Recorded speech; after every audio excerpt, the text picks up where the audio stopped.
네, 여러분. 오늘은 생명 시스템의 기본 단위라고 해서요. 드디어 생명 시스템 파트로 들어왔습니다. 생명 시스템과 세포부터 이제 들어갈 건데요. 오늘 내용은 기본이 되는 내용으로서 아주 중요해요. 일단 보자. 생명 시스템 이렇게 나와 있죠.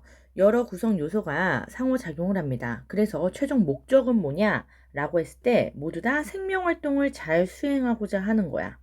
오케이? 그런데 각각의 조직이나 기관마다 하는 역할이 달라요. 물론 하나의 세포가 모든 역할을 하는 이러한 단세포 생물도 있고, 그리고 여러 세포가 각각의 선생님이 조금 전에 얘기했듯이 다른 기능을 하면서 서로 유기적 관계로 연결이 되어 있는 이런 게 이제 대부분의 진화한 생명체들이겠죠. 그래서 대표 이렇게 사람 나와 있고요. 생명 시스템의 구성 단계라고 하면은 네 단계를 얘기합니다. 이것은 동물체와 식물체 상관없이요. 네 단계를 이렇게 가지고 있는데 그 중에서 동물체의 더 중요한 부분, 그리고 밑에 나와 있는 식물체의 더 중요한 부분, 이런 부분의 기능을 더 잘 수행하기 위해서 작은 시스템이 하나씩 더 들어가요. 그런 것들은 차이점이니까 잘 봐야 되겠지? 일단은 세포 자체는 중요합니다. 세포가 다 모여서 조직기관, 이렇게 개체, 전체를 이룰 거라서 구조적으로 그리고 기능적으로 아주 기본 단위가 된다라는 요 정의 중요해요. 조직은 모양과 기능이 비슷한 세포들의 모임이고 기관은 또 여러 조직이 모여야 돼. 점점 큰 범주로 되어가는 과정입니다. 그러다가 개체, 하나의 생물체로서 생명활동을 수행하겠죠. 오케이. 그래서 동물체와 식물체에서 중요하고 더 강조되어야 하는 그런 부분들이 있는데요. 일단 동물체는요. 세포, 조직, 기관, 그 다음에 기관괴라는 작은 시스템이 하나 더 이렇게 추가됩니다. 오케이? 그래서 개체를 이루고 그 다음에 식물체는요. 세포, 조직, 그 다음에 조직이 중요하기 때문에 조직계라는 또 작은 시스템이 이렇게 추가돼. 오케이? 따라서 기관계의 위치와 조직계의 위치가 당연한 듯 보이지만 이런 걸로 동물체, 식물체 바꿔놓기도 하니까 이런 거 주의하십시오. 그러다 보면 각각의 예시들 이렇게 선생님이 표시를 해놨는데 예시들은 얘들아 사실 학교에서 언급을 아예 안 할 수도 있어. 하나 정도만 그냥 쓱쓱 넘어가고 아예 그냥 패스해 버린다든지 그냥 얘들아 한번 보세요 하고 이럴 수 있고 어떤 학교에서는 아주 디테일하게 할 수 있기 때문에 선생님이 일단 교재는 이렇게 만들어 놨지만 그건 학교 상황을 따라 가십시오. 오케이? 학교마다 이러한 예시에 적용하는 정도가 탐구 원을 건드리는 정도가 너무나 다 다르기 때문에 그런 부분은 여러분들이 학교 수업을 듣고 선생님이랑 같이 버릴 거 버리고 취할 거 취하면서 그렇게 가져가야 돼요. 그래서 일단은 요 두 개의 상황에서는 요 마지막 서머리에서 한 번 더 나와 있지. 동물체에서 중요한 부분 기관이기 때문에 기관계가 기관 다음 단계로 이렇게 하나 더 나와 있고요. 식물체에서 중요한 부분은 조직이기 때문에 조직계가 조직 다음에 이렇게 한 단계씩 더 들어가서 우리가 기본으로 배운 4단계에서요 5단계 이렇게 각각을 좀 기억하면 됩니다. 오케이. 첫 페이지 이렇게 넘어갈게요.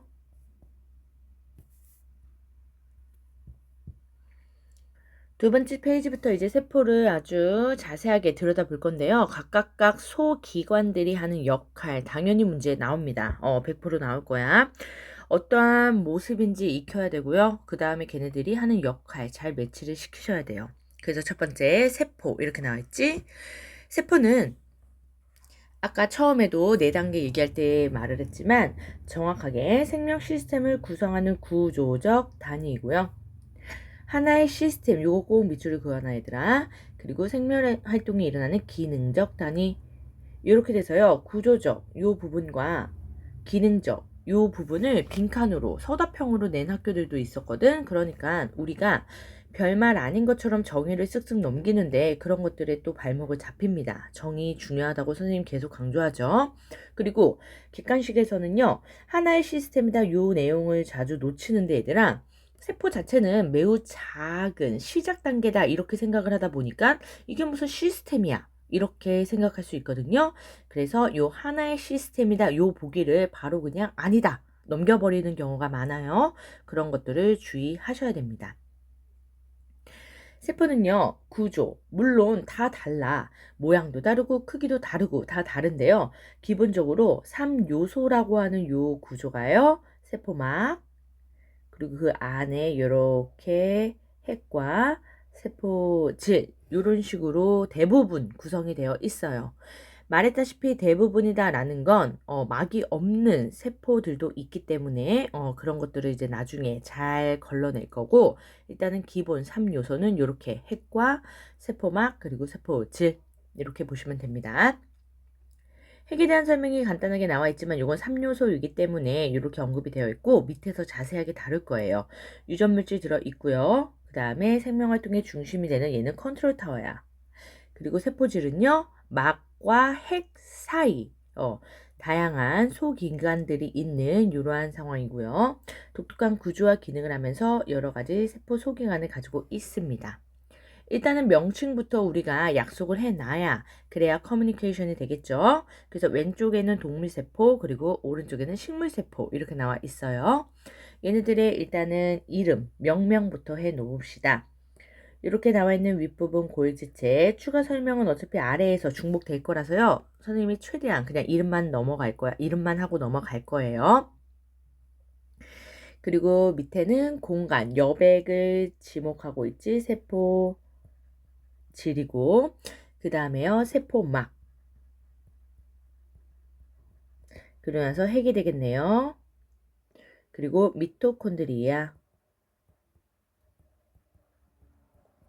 그리고 얘는요. 조금 미로처럼 되어 있지. 이게요. 소포체. 그 사이사이 점점점 리보솜입니다. 그리고 엽록체와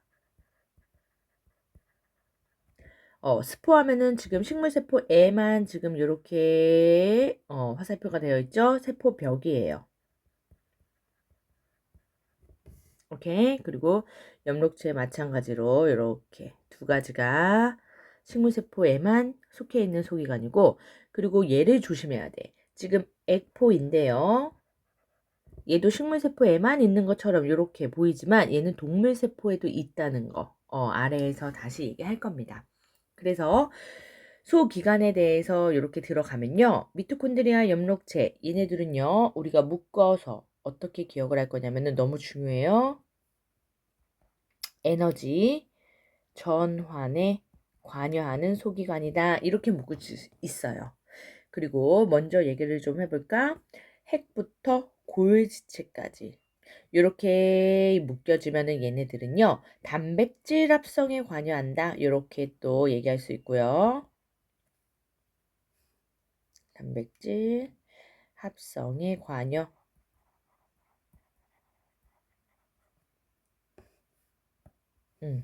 그리고요 나머지들은 이제 각각의 특징을 익히실 겁니다. 일단은 에너지 전환에 관여하는 이 두 개의 소기관은 너무 중요해요. 그리고 화학 반응식도 그냥 알아놓으십시오. 학교에서 반응식 안 했는데요. 일단 우리가 원 과목들을 결과적으로는 할 거고 얘들아 계속 익혀 놓을수록 여러분들의 재산이 될 수밖에 없어. 그러니까 학교에서 정말 안 나옵니다 하는 것들은 시간 할애를 위해서 선생님이 제외하겠지만 그렇지 않고 진짜로 중요한 그런 것들은 지금부터 계속 취해 놓는 게 좋아요. 오케이. 그래서 중간에 반응식을 쓰고 이제 각각의 설명으로 들어갈 겁니다. 중간에 여백에다가요. 광합성과 세포호흡에 해당하는 반응식을 이렇게 쓰고 들어갈 거야.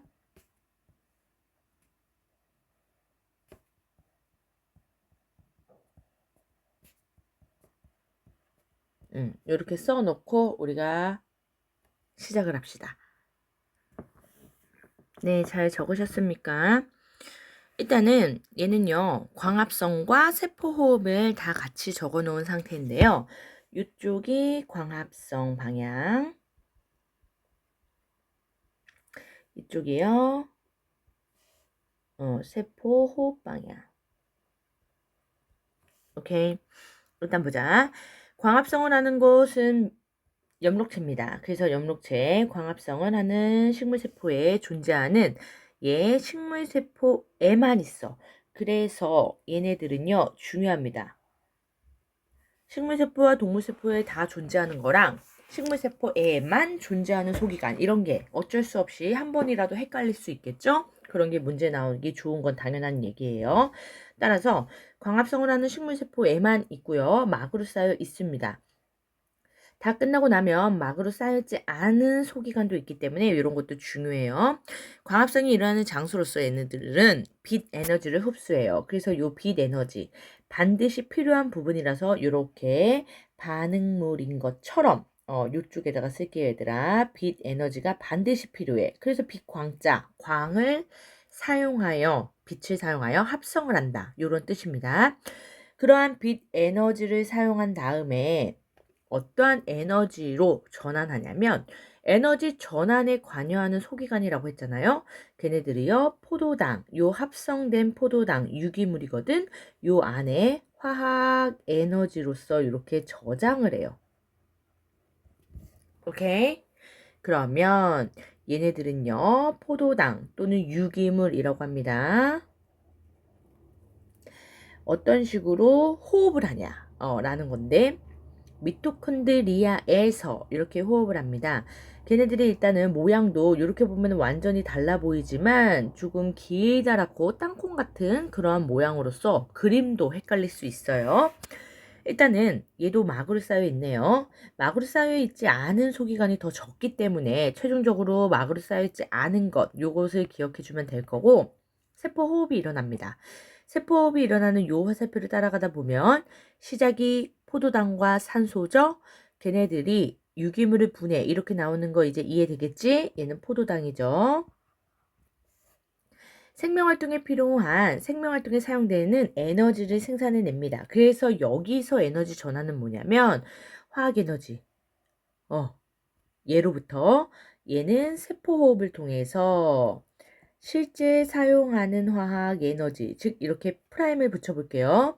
ATP 라는 얘를 만들어내요. 생산해내요. 그러다 보니 원래 에너지, 빛 에너지를 가지고 화학 에너지로 저장 이렇게 전환했고 엽록체는요. 그 다음에 미토콘드리아에서의 원래 에너지는 요 포도당에 있는 화학 에너지지 얘를 생명활동에 필요한 화학 에너지로 이렇게 화학 에너지라고 해도 다 같은 게 아닙니다. 이렇게 전환시켜 주기 때문에 에너지 전환에 관여한다 이렇게 얘기를 하고요. 에너지를 만들어내서 실제 쓴단 말이야. 우리가 먹고 자고 공부하고 놀고 이러한 모든 에너지 소모가 있는 그러한 생산하는 에너지라서 에너지 소모가 많은 세포에 얘는 많이 존재하고요. 그것의 대표가 간세포, 근육세포 이렇게 됩니다. 오케이. 그래서 여기까지 중요합니다. 그 다음에요. 단백질 합성에 관여한다 라는 건데 이거는 순서를 잘 따라오면 돼. 일단은 핵은요 컨트롤 타워야. 얘에서 단백질을 합성하는 요 장소 공장이라고 생각하면 되거든. 이 리보솜으로 갑니다. 그럼 얘가 실제 합성을 해요.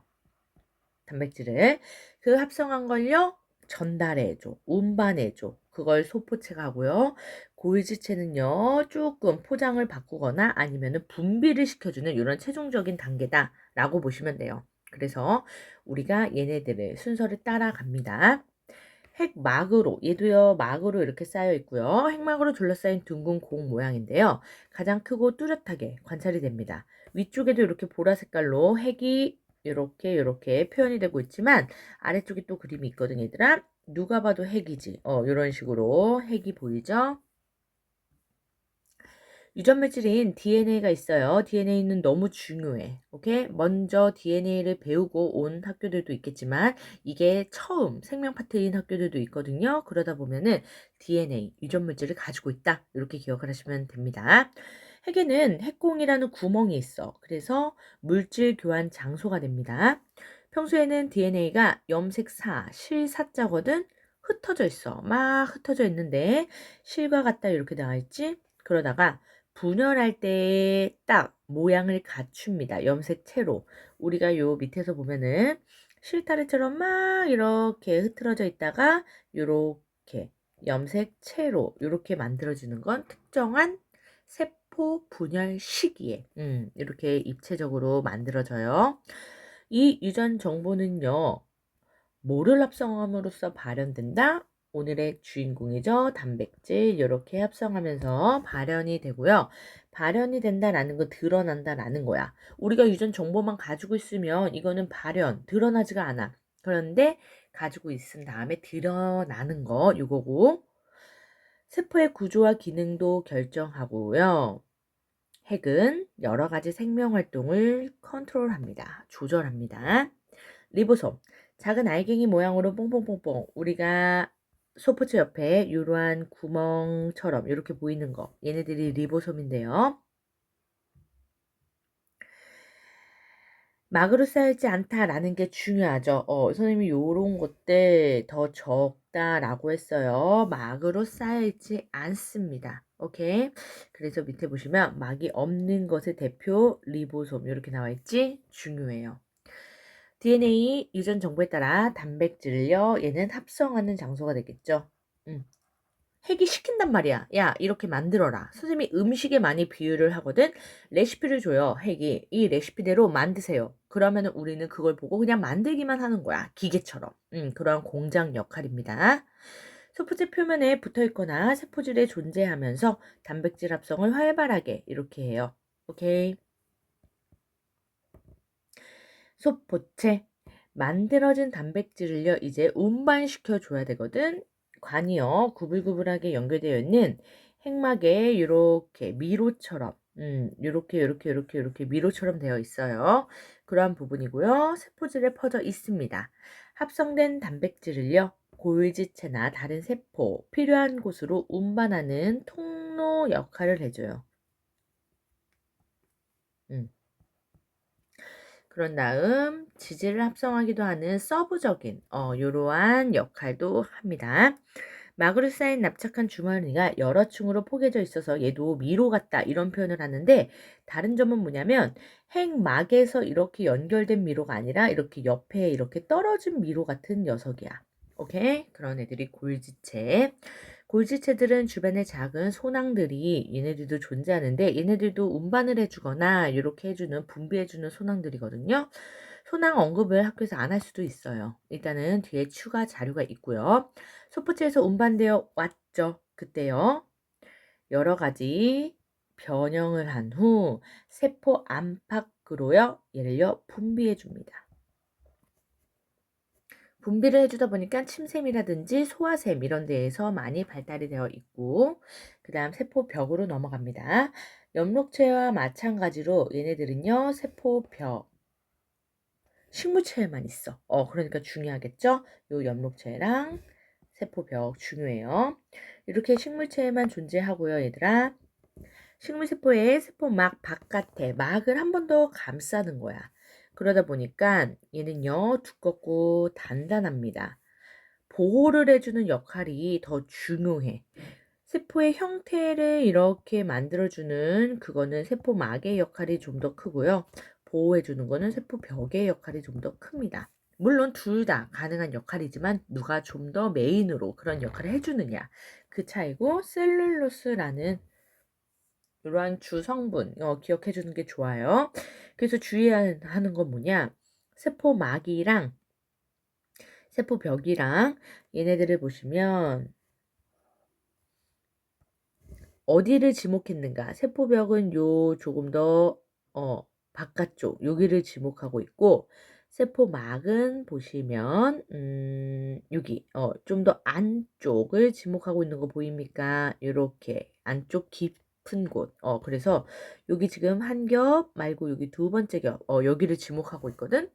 프린트상으로 잘 안 보일 수 있어요. 근데 시험에는 명확하게 지목을 해줄 거니까 너무 걱정하지 말고 막이 안쪽에 있고 벽이 바깥쪽에 있다. 이렇게 기억을 합시다. 그래서 세포막을 먼저 해보면 얘는 동물체, 식물체 다 있고 형태를 유지해주는 역할이 가장 먼저입니다.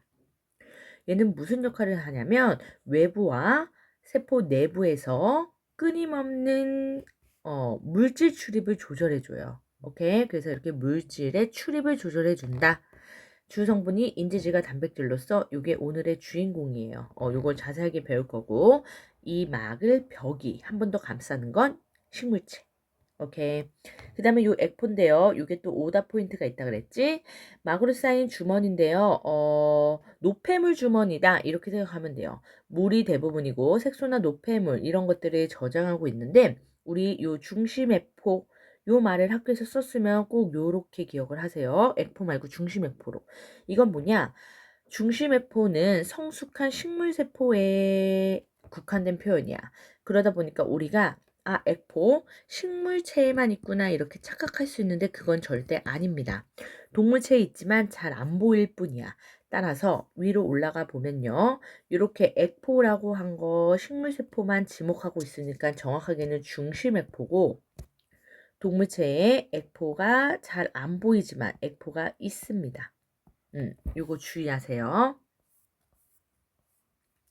그래서 식물체에만 존재하는 건 선생님이 이렇게 표시한 얘네 둘, 엽록체와 세포벽뿐이고 액포는 아니다. 둘 다 존재한다. 라는 거. 추가적으로 볼 거 동물세포에만 존재하는 것도 있습니다. 그런데 동물세포에만 존재하는 건 잘 안 다뤄. 이거는 생원에서 좀 더 다루고요. 우리는 식물세포에만 그리고 세포막의 유무 요거까지를 자세하게 보시면 돼요. 세포막이 없는 거 리보솜이고 그 다음에 세포벽을 한 번도 막이 감싸진 않아요. 그래서 이렇게 두 가지로 대부분 분류를 합니다. 나머지는 다 막이 있다라는 거. 소포체의 종류와 기능 이렇게 나와 있죠. 이것도 언급을 하는 학교가 많진 않아요. 그런데 이렇게 소포체의 거친 면이다, 매끈 면이다 이렇게 돼서요. 기능이 조금 달라요. 오케이? 아까요 지지를 합성하기도 한다 이랬지 그게 매끈면 소포체라고 이렇게 구분을 해주는 학교가 종종 있기 때문에 넣어놨지만 일단은 소포체 추가적인 역할 정도로 이렇게 아시면 되고 구분을 했을 때 그런 학교만 좀 유심히 보십시오. 리보솜은 이렇게 똥똥똥똥 동그란 모양인데요. 확대해 보면 이런 식으로 그림에서 자주 등장합니다. 됐죠? 조금 더 알고 싶어요 보시면 엽록체와 미토콘드리아는 안 낼 수가 없어요 얘들아. 왜냐? 모양도 유사하고요. 소기관의 모양, 역할도 비슷한 것처럼 여러분들은 느껴. 왜? 에너지 전환을 한다? 이런 식으로 대략만 공부하면은 에너지 전환 둘 다 공통점 맞아. 하지만 무슨 에너지냐? 이건 전혀 달라요. 주의해서 봐야 되고요. 반응식도 비슷해. 하지만 전혀 달라. 반응물과 생성물이 완전히 반대인 역반응 관계거든요. 그래서 이 반응식의 화살표를 정확하게 기억을 해줘야 돼. 광합성은 오른쪽으로 가는 거, 왼쪽으로 가는 세포호흡. 당연히 물질은 바뀌어 있을 수 있어요. 그러니까 오른쪽 광합성 이렇게 기억하면 당연히 안 되겠죠. 됐습니까? 그랬을 때 빛 에너지를 이용한대요. 즉 에너지가 뭔지 이렇게 들어가는 게 엽록체구나. 이런 식으로 기관까지 정확하게. 그럼 생산되는 에너지, 전환된 에너지는 포도당의 화학 에너지. 이건 바로 쓸 수 있는 게 아니야, 얘들아. 저장되어 있어요.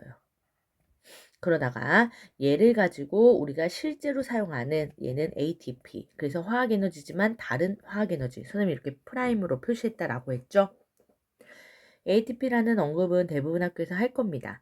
혹시라도 하지 않았다면 생명활동에 쓰는 화학에너지 이런 식으로 좀 풀어서 기억을 해줘야 되고요. 영록체에서는 빛 에너지가 포도당의 화학에너지로 전환된다. 여러 번 강조했습니다. 미토콘드리아에서는 포도당에 저장된 화학에너지를 화학에너지 실제 사용하는 걸로 바꿔준다. 됐죠? 단백질의 합성과 분비 과정도 중요해요. 이 과정을 많이 비유합니다. 비유된 거 우리 여러분 빠르게 체크를 해볼까? 중앙통제소 알고 있죠? 이건 뭐겠어요? 핵이 되겠지. 선생님이 답을 맞추기 전에 여러분들이 꼭 한번 먼저 보세요. 그 다음에 발전소 이거는 여기서는 전기 에너지를 뜻하는 거지만 우리 말했다시피 비유잖아? 에너지를 만들어내는 곳 미토콘드리아. 그리고요. 담 또는 출입문 이렇게 나와있지? 얘는 뭐가 됩니까? 얘네들은요. 경계, 세포막이 되겠죠. 세포벽이라고도 생각할 수 있는데 얘들아 일단은 물질이 출입해야 돼. 그러니까 막이 좀 더 가깝고요. 그리고 제품을 생산합니다. 우리가 만드는 제품 단백질, 그래서 리보솜이고, 제품을 운반합니다. 누가 해줬지? 만들어진 거 운반 소포체, 포장하는 거 골지체. 이렇게 해서요. 우리가 확인할 수 있겠죠. 이제 요 2번부터가 메인 단원이야. 우리는 각각 역할이 무슨 역할이 있는가 이렇게 소기관까지만 본 거고요. 여기서부터 실제 역할들 들어갈 거니까 집중하셔야 됩니다. 두 번째요. 세포막의 구조와 선택적 투과성 이렇게 나와 있지. 선택적 투과성이다 이게요. 오늘의 키워드입니다.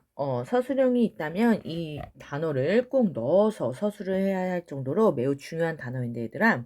세포막의 주성분과 구조 이거부터 우리가 잘 이해를 해야 어떠한 선택적인 투과를 하는지 이렇게 연결이 될 거거든요. 일단 그래서 구조부터 봅니다. 세포막의 주성분과 구조 이렇게 나와 있죠. 주성분은 인지질과 단백질인데 우리는 세포막에 있는 단백질이라서 막단백질 이렇게 같이 쓸 거예요. 그래서 선생님이 가로를 쳐놨지만 괄호 없이 막단백질 이렇게 나와 있는 책들도 많이 있습니다. 인지질은 뭐냐면 지질의 한 종류로서 지질 우리가 배웠었지 얘들아. 물론 안 배운 친구들도 있어요. 학교에서 이게 순서대로 나가는 게 아니다 보니까 지질은 어떤 우리가 내용을 배웠었냐면 앞전에 있는 내용이요. 중성지방과 그리고 인지질 그리고 스테로이드라는 지질의 종류를 언급한 단원이 있었습니다. 생명체의 주요 구성 물질이라는 단원에서요. 그랬을 때 하나 인지질 요건데요. 머리 부분과 꼬리 부분 우리가 이렇게 얘기를 해요. 그래서 모형으로 이렇게 그릴 때 지금 보입니까? 요게 인지질이야. 머리와 이렇게 꼬리. 머리는 동글동글 요거 인산기라고 해서요. 인산이 있고요. 그리고 꼬리는요. 지방이야. 그래서 지방산 이렇게 얘기를 하는데 인산과 그리고 꼬리 부분, 머리 부분은 인산, 꼬리 부분은 지방산 이렇게 되어 있는데 그게 두 개야. 그래서 꼬리를 꼭 두 개 그리셔야 돼요. 오케이. 따라서 물과 잘 섞이지 않는 부분이 있고요. 섞이는 부분이 있는데 인산은 산이잖아. 이름에서 알려주고 있죠. 이게요. 산, 물에 잘 녹아.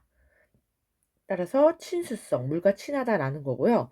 인산은 하나 그려 놓으세요. P 그리고 O가 4개 그리고 H3 그래서 이렇게 동글동글하게 생겼거든요. H3PO4 이게요 인산입니다. 오케이 그래서 그림 하나 꼭 그려놓고요. 꼬리 부분은 지방산 탄수화물이 아주 길게 늘어진 부분이라서 이렇게 꼬리를 표현해요. 얘는요 물 싫어해. 그러니까 소수성 우리가 이렇게 표현합니다. 단백질은 신호와 양분을 받아들인다 이렇게 나와 있는데 일단 물질의 이동 통로야 얘들아. 통로로서 막에 꽂혀 있어요. 붙어 있어요. 이렇게 되어 있거든. 그래서 세포막은요. 인지질이 두 개로 되어 있는 인지질 이중층 이거 너무 중요해요. 인지질이 한 층으로 되어 있지 않아. 두 층으로 이렇게 되어 있고요. 단백질이 거기에 플러스 파묻히거나 관통해 있거나 붙어 있거나 이런 식으로 세트입니다. 그런 상황에서요. 인지질 이중층의 모습을 그려라 또는 어떻게 되어 있는지 찾아내라 이렇게 표현할 수 있는데 우리는 그림에서 이미 알고 있지만 인지질은 두 개의 층으로 되어 있다고 해서 이렇게 되어 있을 수도 있는 거고 이렇게도 이중층이라고 할 수 있는 건데 왜? 지금 보시는 대로요. 이렇게 꼬리가 안쪽, 머리가 바깥쪽 이렇게 된 이중층이냐? 요 세 번째가 정답이잖아. 요 구조에 대한 질문을 하거든요. 오케이? 왜 그러냐면 일단은 여기 밑에서도 보고 있지만 우리가 이렇게 머리와 꼬리 그리고 꼬리, 머리 이렇게 되어 있단 말이야. 생명체 대부분 물로 채워져 있어요. 그러다 보니까 물로 채워진 그 부분의 경계에 친수성이 경계에 포함되고 있는 거야. 그리고 안쪽이요, 소수성. 물이 싫어하는 소수성이 안쪽으로 이렇게 내포하고 있습니다. 그래서 이게 중요하고요. 물과 섞이지 않는 이렇게 인지질이요. 그래서 세포막의 주성분인 요 적합한 물질이다. 이렇게 되어 있죠. 세포의 내부와 외부의 경계를 이루기에 아주 최고의 물질이다. 이러한 뜻입니다. 일단은 물이랑 친해야 요 친수성 요 부분이 머리 부분이지 요 부분이 물질들의 출입을 도울 거고 이 안에서 소수성 부분이 있다 보니까 또 걸러낼 거고 그래서 선택적으로 투과시킨다. 이러한 표현이에요. 그림에서 주의해야 하는 거는 뭐냐면 우리는 현재 인지질이 이중층으로 되어 있는데 그림에서 이렇게만 지목할 때가 있어 얘들아. 이것은 절대 이중층이 아니라 그냥 인지질이겠지? 이런 걸 주의하셔야 됩니다. 각각을 지목하면 인지질, 얘네들을 전체를 지목하며 인지질 이중층 이렇게 대답을 해야 돼요. 세포막을 구성하고 있고요. 유동성이 있다. 밑줄. 얘네가 왜 유동성이 있냐면 꼬리 부분이 이렇게 살랑살랑 움직일 수가 있어. 그래서 유동성이 있어서 거기에 꽂혀 있는 단백질도 위치가 변합니다. 그런데 주의해야 되는 거. 이러한 단백질은 실제 스스로 모습을 바꿔준 거냐? 그건 아니야. 스스로 단백질이요. 스스로 위치를 바꾼 거냐? 그럴 순 없어요. 스스로 움직인 건 아니야.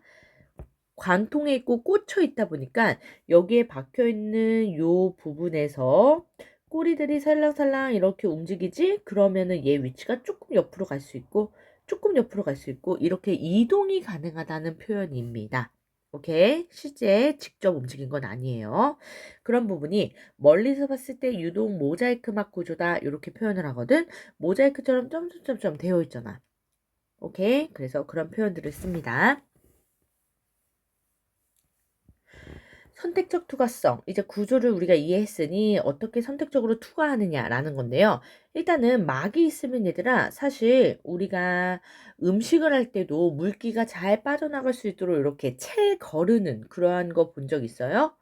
그런 부분으로요. 일단은 크기에 결정이 되거든요. 크기가 작으면 통과, 크기가 크면은 못 통과.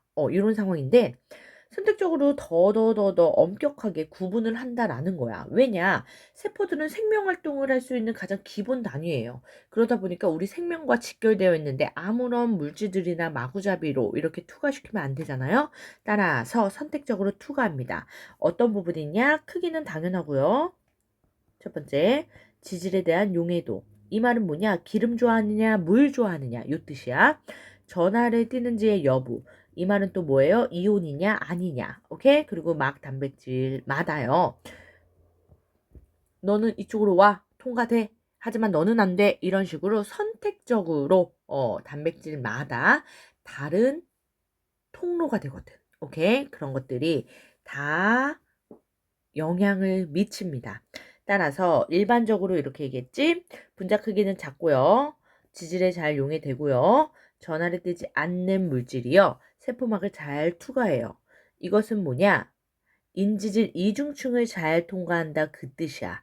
인지질 이중층과 막 단백질로 되어 있잖아 얘들아. 그래서 루트가 다른 거야. 통과하는 루트. 오케이? 따라서 인지질 이중층을 직접 통과하느냐 이것은 지금 말한 대로 일반적인 상황이에요. 분자 크기는 작고 산소, 이산화탄소 얘네들이요. 포도당 아미노산 이거보다는 더 작거든요. 오케이? 그리고 지용성이다. 지용성이다라는 건 지질에 대한 용해도가 큰 거야. 지방 좋아한다 그 뜻이야. 그리고 이온 전하를 띄지 않는다 아까 얘기했지? 그러니까 이온은 이쪽 막단백질 쪽으로 이렇게 가 있죠? 그리고 특이점은 뭐냐? 물입니다. 물은요 사실 먼저 수포하면은 둘 다 이동 가능해. 오케이? 요런 부분이 있어요. 그래서 물은요 한쪽에만 표현되어 있을 수도 있는데 이렇게 둘 다 적어 놓으시고요. 물은 둘 다 이동을 잘 해야만 한다. 이렇게 보시면 돼요. 선택적으로 투과할 거냐? 그냥 반투과성 막이라고 해서요. 그냥 크기만 작으면 통과시킬 거냐? 이렇게 세포막은 두 가지 역할을 다 해, 얘들아. 그런데 이러한 두 가지 역할을 다 하는 거는 뒤에서 삼투라고 배울 거거든. 그 부분에서 조금 더 내용 얘기를 할 거고요. 선택적 투과성이다 라는 거, 요 포인트는 일단은 우리가 엄선해서 물질을 받아들인다. 물질을 받아들일 때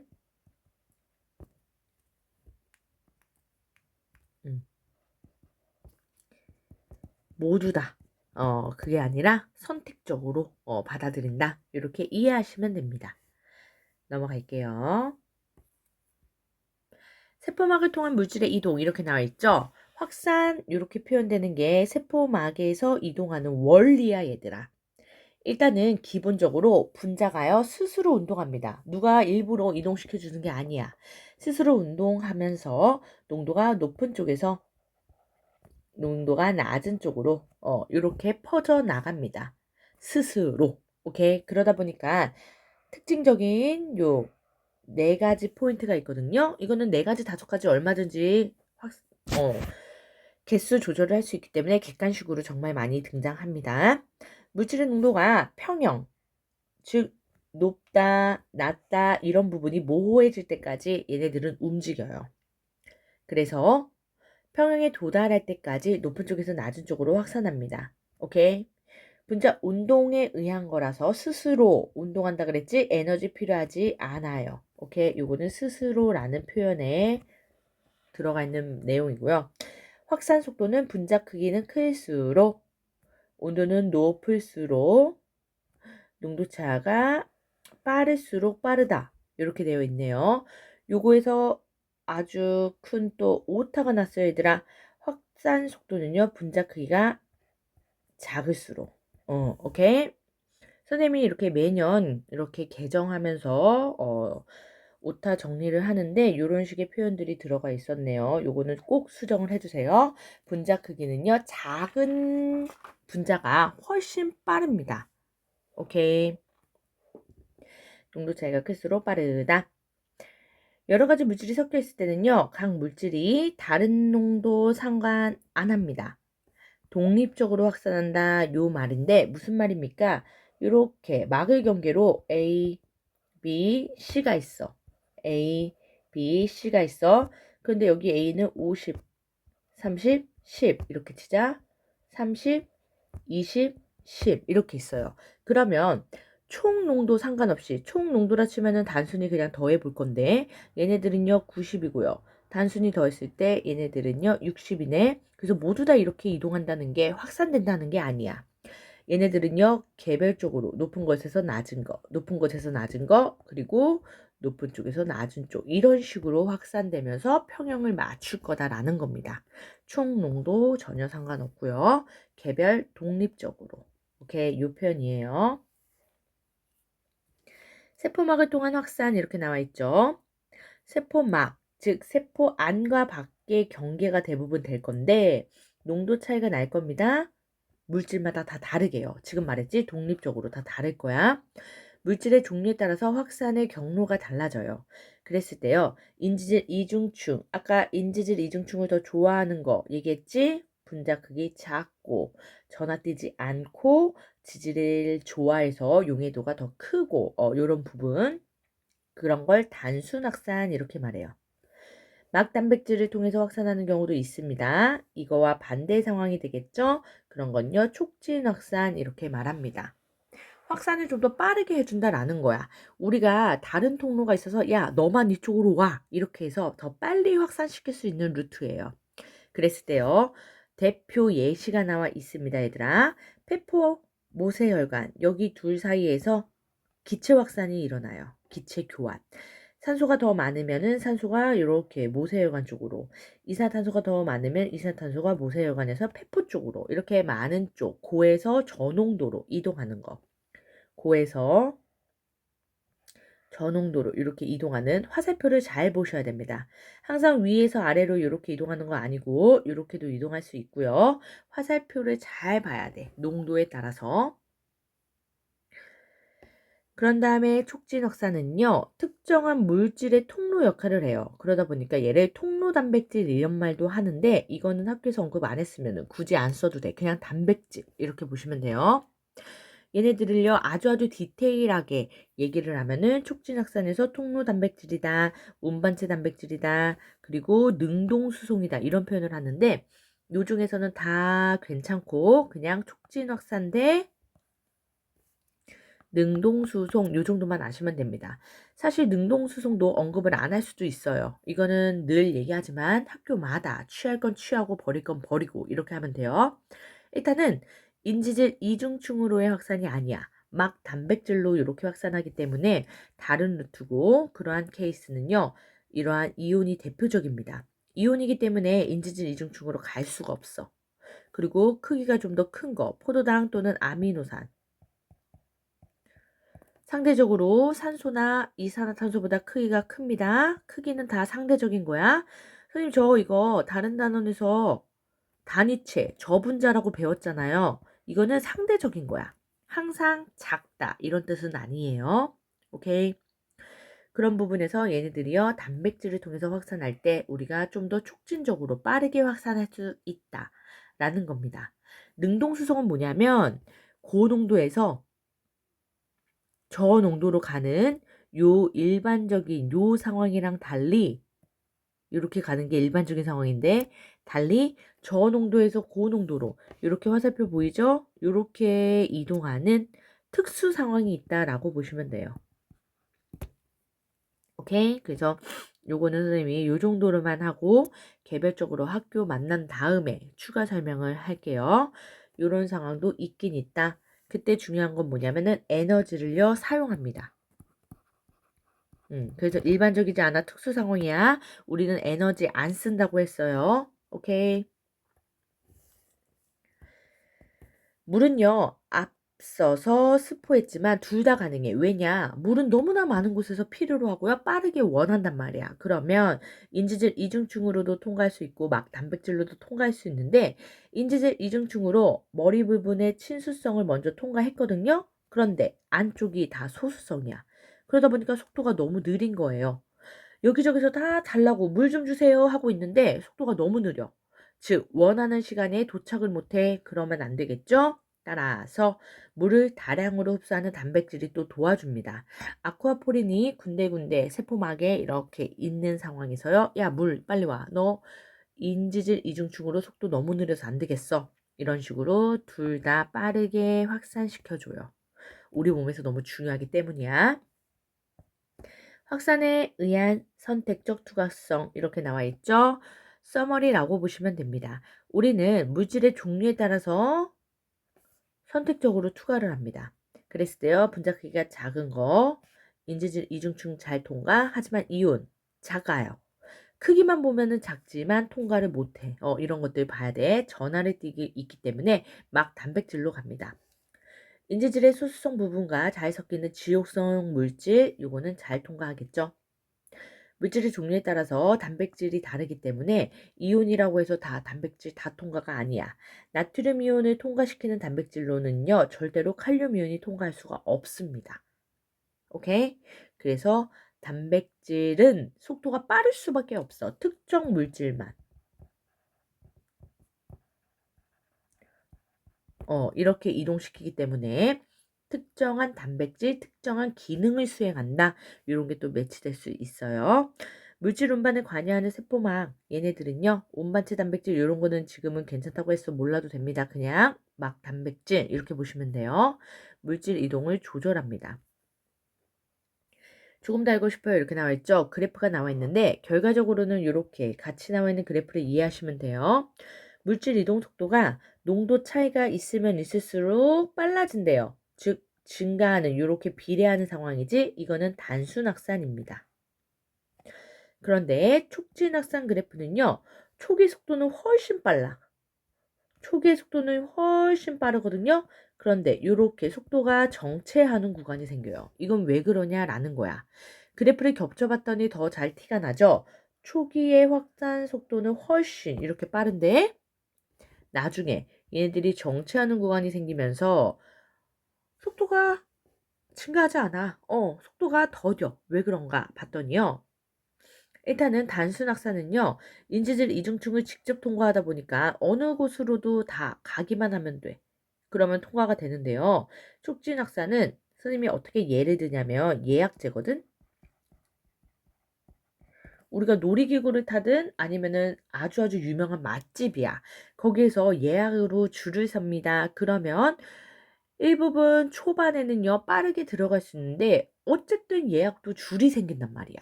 그러면은 더뎌진다. 라는 건데, 그거는 여기, 세포에서는 왜 그러냐면요, 단백질 때문이에요. 단백질은 일꾼입니다. 단백질은 통과할 수 있는 또 다른 문인데, 얘가 예를 들어서 10개 있었어. 그러면은 10개가 되기 전까지는요, 엄청 빠른 거야. 9개까지, 즉 10개까지는 엄청 빨라. 그래서 속도가 이렇게 급증하는데 모두 통과시키고 있는 ing 상황이야, 얘들아. 그러면은 여기로 이동하는 곳도 다 찬 거야. 예약했지만 줄이 다 찬 거야. 그걸 포화 상태라고 합니다. 포화 상태에 도달했기 때문에 얘네들은요, 세포 안팎의 농도차가 크지 않을 때만 아주 빠른 속도고, 농도차가 커집니다. X축 이렇게 커지지? 그러면은 정체 구간이 생기는 거야. 이해할 수 있겠어? 물질을 이동시키는데 단백질의 개수가 한정적이다 보니까 속도에 한계가 생겨요. 따라서 촉진확산이 훨씬 빨라. 초반에는. 하지만 단순확산 얘가는요, 천천히 계속 지속적으로 가능한 확산이다. 이렇게 보시면 됩니다. 오케이. 그럼 두 번째 3투로 갈게요. 네, 다음은 3투 갈게요.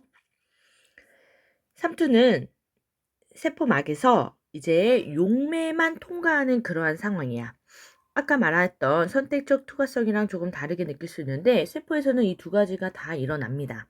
이랬을 때요, 농도가 다른 두 용액이 있을 때 여기서 포인트는요, 용매는 통과하고 용질은 통과를 못하는 그러한 상황인데, 농도가 낮은 쪽에서 높은 쪽으로 이번에는 움직여요. 그러다 보니까 선생님 아까 확산은요, 높은 쪽에서 낮은 쪽이잖아요. 요런 부분이 이제 헷갈릴 수 있는데 선생님이 설명을 다시 잘 해줄게요. 용매인 물이 이동합니다. 물이 이동하면서 얘도 확산 현상이 맞아요. 그런데 3투라고 이렇게 표현하는 거는 확산에 속하는 건데, 차이점을 보자. 두 용액의 농도 차이가 줄어들고 평형을 맞춰주는 요거까지는 공통점이 되더라. 차이점은 뭐냐면은 누가 움직일 것이냐, 이런 거야. 소금물이 있어요. 10%와 20%의 소금물이 있어. 얘네를요, 섞어서 이렇게 15%의 농도 평형을 맞출 거야, 얘들아. 그런데 우리가 할 수만 있다는 가정이야. 할 수만 있다면 물만, 즉 용매인 물만 옮겨서 15%를 맞추는 경우와 용질, 소금을 옮겨서 15%를 맞추는 두 가지 경우를 생각해 봅시다. 첫 번째, 소금이 이동할 거고 두 번째, 물이 이동할 거예요. 그러면 첫 번째, 소금이 이동하는 경우에서는 어디에서 어디로 이동해야 되지? 그렇지. 이 10%더 진한 곳에서 소금을 빼서 이렇게 10%로 옮겨야 될 거야. 그런데 봐봐, 얘들아. 물만 이동한대요. 물만 이동할 때는 어떻게? 더 농도가 작은 용액에서 이렇게 물만 뽑아서 20%로 희석을 시켜줘야 된다고. 오케이? 따라서 누가 이동하느냐에 따라서 우리는 아까처럼 용질이 이동하면요, 고에서 저로 이동할 겁니다. 그래서 평형을 맞출 건데 지금처럼 용매, 요러한 물이 이동할 때는요, 저에서 고로 이동한다 라는 거야. 이해되겠지? 따라서 평형을 맞춘다는 거는 동일해요. 하지만 누가 움직여서 맞출 것이냐, 요것 때문에 고에서 저에서 고, 이게 또 바뀌는 거지. 중요하겠죠? 많이 낚입니다. 세포 3투 이렇게 나와 있죠? 얘네들 농도가 다르면 농도 차이가 났다 이거잖아. 그랬을 때요, 누가 이동한다? 물이 이동합니다. 이게 3투고 물이 이동하면서 뭐가 달라지냐면 부피 달라지고요, 세포의 모양이 달라질 수 있습니다. 그걸 배울 거야. 내가 지금 설명한 요 내용이요. 이렇게 U자관이라고 하는 요 부분의 중간 세포막이 이런 식으로 표현된 거야. 여기 보시면 입자가 크기 때문에 용질 못 나가. 더 작은 용매는 나갈 수 있습니다. 그래서 처음 요 상황에서요. 시간이 흘러서 나중에 이렇게 높이 차이가 난다. 이거 누가 더 진한 용액이었다는 거지 얘들아? 요쪽 A와 B 중에요. B가 더 진했기 때문에 이만큼 희석이 되었다는 거야. 그래서 지금 현재 상황은요. 평형을 이루고 있다라는 거지. 농도의 평형이요. 오케이. 여기서 O 개념 하나. 그러면 여기 있는 물 분자 진한 용액에서 B에서는 이쪽으로 안 갑니까? 갑니다 얘들아. 여기 보여? 가고 있어. 하지만 가는 양과 빈도 이런 것들이 더 적을 뿐이야. 오케이? 이게 중요해요. 밑에서 다시 설명할게요. 동물세포와 식물세포를 나누어서 이제 설명을 합니다. 어떤 걸 설명하느냐? 부피가 왜 달라지고 모양이 왜 달라지는가? 물의 이동 때문이에요. 결과적으로는 동물세포의 대표는요. 적혈구가 나오고요. 식물세포의 대표 이렇게 나올 건데 농도가 낮은 용액을요. 저장액이라고 합니다. 세포보다 농도가 낮은 거.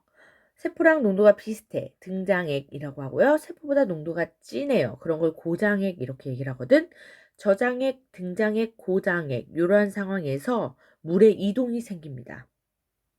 적혈구가 원래 상황, 당연히 등장액 이 상황이겠지? 이렇게 도넛 모양이야. 그런 상황에서 주변이랑 농도가 비슷해. 비슷해? 그러면은 이동하지 않아서가 아니라 물이 이동하는 요 양과 속도가 유사합니다. 그러니까 티가 안 나. 겉에서 봤을 때 변화가 없는 것처럼 이렇게 보이는 거야. 그게 등장해. 그런데 적혈구로요. 좀 더 진한 용액. 여기가 농도가 더 진해. 주변이요. 진한 용액에 넣었어. 아, 미안요. 저장액이네요. 농도가 낮은 용액에 넣었어. 그러면 얘들아, 농도가 더 낮기 때문에 우리는 더 높은 쪽으로 물이 이동하는 거야. 그게 뭐다? 세포 안. 세포 안쪽으로 이동하는 화살표 이렇게 더 큰 거 보입니까? 얘가 더 많이 빠르게 이동하고 세포에서 나오지 않는 게 아니야. 이동해요. 그렇지만 적은 거야. 오케이? 그래서 저장액에 넣으면 빵빵하게 팽창하다가 결과적으로는 터집니다. 얘는 벽이 없잖아. 그러니까 터져버려. 그런 걸 용혈 현상 이렇게도 말해요. 농도가요. 높은 고장액에 넣었지? 그러면 지금 세포의 농도가 더 작고 주변이 더 농도가 높은 거거든. 그러니까 세포에서 빠져나오는 물의 양이 훨씬 큰 거야. 화살표 더 크지? 안으로 들어가긴 들어가지만 그 속도 차이도 나고요. 훨씬 적어요. 그래서 세포에서 물이 다 빠져나가 쭈글쭈글 쭈그러들어요. 식물세포에서는요, 잘 안 보여. 그래서 사실 밑에 나와 있는 것처럼 이렇게 현미경으로 얘네들이 물이 더 많이 팽팽하게 되었느냐, 그대로이냐, 아니면 쭈글쭈글 빠져나와서 이렇게 사이가 벌어졌느냐, 분리가 됐느냐, 이런 걸로 판단하는데, 세포가요, 팽팽해집니다. 이거를 팽윤 현상 이렇게 말하거든. 물이 더 많이 들어가고 조금 나오고. 보이죠? 왜? 저장액이니까. 세포가 더 고장액인 거야. 오케이? 얘는 그대로. 등장액이니까 변화가 없죠? 그런데 지금 보시면 요 세포에 물이 많이 빠져나오고 들어간 건 적어. 그러다 보니까 이렇게 분리가 됐거든. 벽과 막이 분리가 된 걸 원형질 분리라고 해요. 원형질과 후형질 이렇게 나와 있는데 후형질이 세포벽이란 말이야. 그러니까 세포벽과 분리된 걸 원형질 분리 이렇게 얘기를 합니다. 조금 더 알고 싶어요. 요 모양이요. 안 들어간 교재도 있을 수 있는데 얘들아.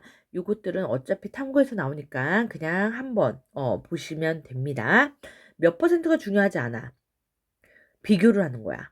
지금 요렇게 양옆으로 비교를 했을 때 당연히 10%보다 20%가 고장액이겠지. 얘는 고의 대표인 거고요. X% 나올 거예요. 퍼센테이지가 중요한 게 아니야. 변화가 거의 없는 거로부터 조금 더 팽팽해졌죠? 이거는 증류수 대표 저장액이에요.